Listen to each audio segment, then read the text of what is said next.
Hello first grade, so today we are going to start to create a 3D building to go on to a community map or grid. And so our learning objective is that we will be able to engage collaboratively to create a 3D community on top of a local map. So we're going to each create a building for a community. We talked about different kinds of buildings that are in a community: police stations, fire stations, libraries, schools, restaurants, apartments, houses, condos, townhouses, villas, the local swimming pool, things like that. So you're going to create a building for our community, our classroom community. And it's okay if two people do a police station.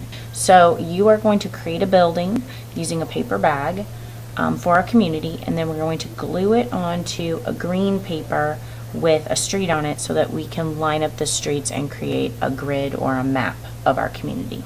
So you're going to get a small paper bag like this, and you're going to design your building using pencil. I'm going to use a ruler too because I want nice straight lines. So after you get your building drawn in pencil, you're going to go over it with a permanent marker. And you're going to erase any pencil lines that are poking out. Now you don't want to draw anything too high on the bag because we're going to put a roof over the top and it hangs over and it's going to cover a lot of that up. So I only went about a little over halfway up the bag. And so now you're going to use crayons to color this in. If you want your building to be a different color than white, you're going to color the whole bag. Otherwise, you'll just color the items.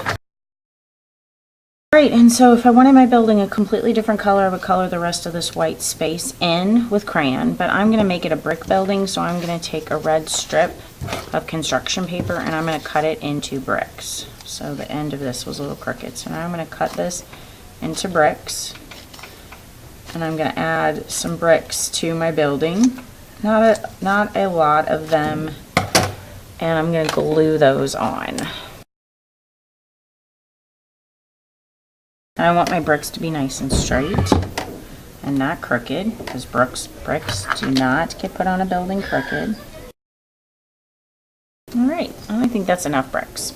So now I'm going to flip it over and write my name on the back, or I could even write it on the bottom flap here.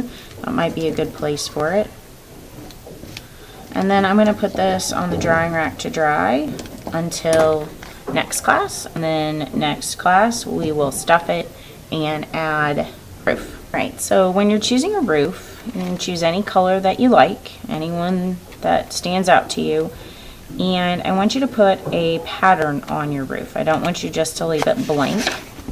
So I want you to use a Sharpie marker. You can draw this in pencil first if you like. You could do scallops, which are bumpy lines. You can do crisscross lines, you could do X's, some sort of pattern just to show that there's texture on your roof, because a roof usually isn't smooth and flat because we need something for the rain to run off of. So I'm using a ruler and a permanent marker to draw my pattern. Okay, I could leave it like this, or I could turn it and do lines going the other direction. And then you're going to take this and fold this in half long ways. So don't fold it like this. Fold it in half long ways, like a hot dog bun.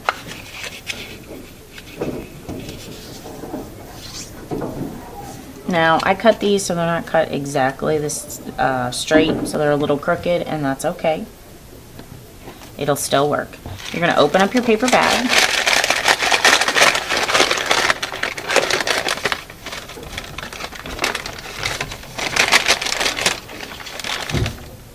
And you're going to put just 1 or 2 pieces of scrap paper in there. You're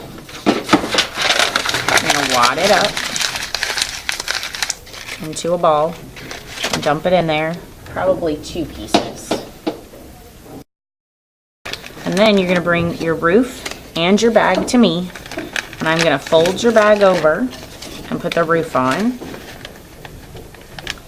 And the way that I put the roof on is I staple it on. Here I have my fire station, and so now I'm ready to create the ground that it's going to sit on and put the street or the road in front of it.